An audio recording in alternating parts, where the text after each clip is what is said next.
Guys देखिए आज बहुत धूप तो बहुत अच्छा निकला हुआ है, बट हवा बहुत ज़्यादा चल रहा है। आप सब देख सकते हैं कितना हवा चल रहा है। अभी मैं आपको दिखाती हूँ कैमरे से। देखिए सारे पत्ते झड़ने शुरू हो। आप लोग स्वस्थ होंगे, मस्त होंगे जहाँ भी होंगे।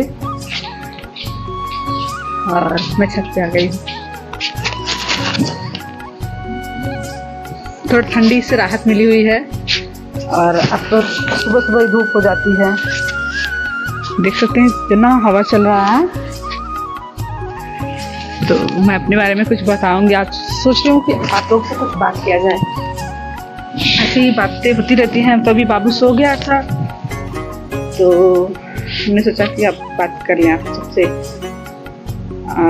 और बताइए।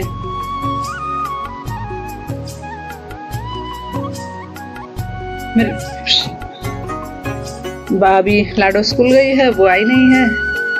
और बाबू सो रहा है, बेटी भी और गुनगुन भी सो रही है।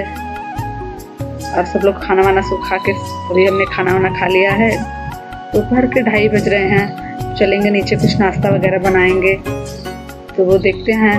दरअसल आप क्या होता है कि हमें ब्लॉग को रखना चाहिए। सुबह की रोटी गाय को खिलाना चाहिए, लास्ट का एक पहली रोटी गाय को, लास्ट रोटी घर का कुत्ते को। जो कुत्ता होता है वफादार होता है। आप लोग को पता ही होगा कि वो हमारा खा के कभी, जिसको बोलते हैं ना खाने के बाद हजम कर ले, तो वो खाने के बाद हजम नहीं करता, भजाता ज़रूर है। कैसे भजाता है कि वो अगर रात को हम देखते हैं कि कभी कभी कुत्ते भौंकने लगते हैं। कुत्ते भौंकने लगते हैं तो क्यों भौंकने, कोई आसपास कोई भी आए जाए तो उनकी, वो सोते रहेंगे लेकिन उनकी आँख खुल जाएगी। इसीलिए तो कहते हैं जरा कि जैसे कुत्ते की नींद हो गई है, वैसे सोते हैं जैसे कुत्ते की नींद। तो इसीलिए कहा जाता है कि कुत्ते जो सोते हैं वो एकदम चौकन्ना होते हैं। कोई आजू बाजू से अगल बगल से जाए आए तो उनको पता चलता है, वो भौंकने लगते हैं। वो भौंकते हैं, संकेत देते हैं, इशारा करते हैं। तभी तो जब कुत्ते ज़्यादा भौंकते हैं तो हम घर से बाहर निकलते हैं, लाइट जलाते हैं, देखते हैं कि हाँ कोई है तो नहीं। वैसे जब कुत्ते भौंकने लगते हैं तो डर के मारे जो रहते हैं खुद ही भाग जाते हैं।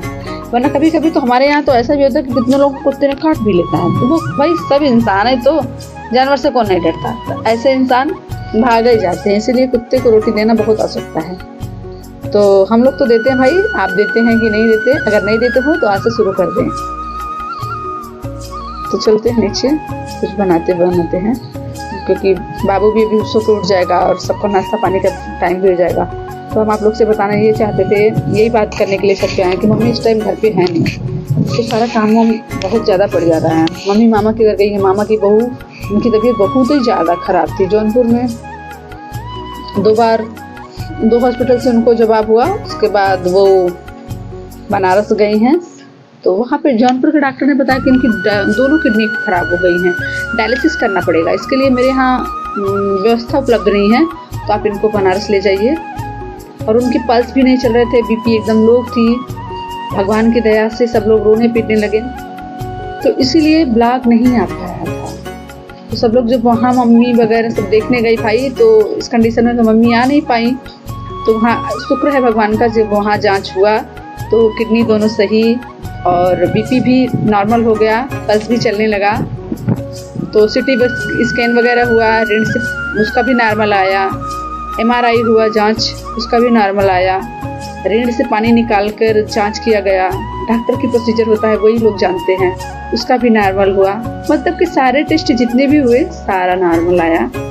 उनको प्रॉब्लम अभी वो ठीक है। उनको प्रॉब्लम बस एक ही है, उनकी किडनी में पत्थरी है शायद। तो अब डॉक्टर तो बोल रहे हैं कि ऑपरेशन नहीं करना पड़ेगा, वो दवा की वजह से निकल जाएगा। तो आप लोग कमेंट करके बताइए क्या ऐसा होता है, दवा से निकल जाता है? अगर निकल जाता हो तो आप लोग ज़रूर बताएं।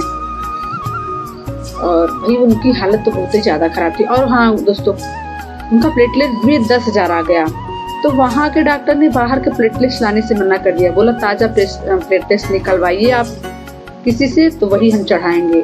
फिर मामा के यहाँ से 2 लड़के गए, उन्होंने अपना ब्लड टेस्ट निकलवाया। और जाने को तो बहुत सारे लोग गए थे, केवल 8-10 लोग गए थे, लेकिन सबका ब्लड ग्रुप सेम नहीं हुआ, जिसकी वजह से सबका नहीं निकाला गया। तो केवल उन्हीं का निकाला गया, 2 लोगों का, और उनको चढ़ाया गया और अभी वो ठीक हैं।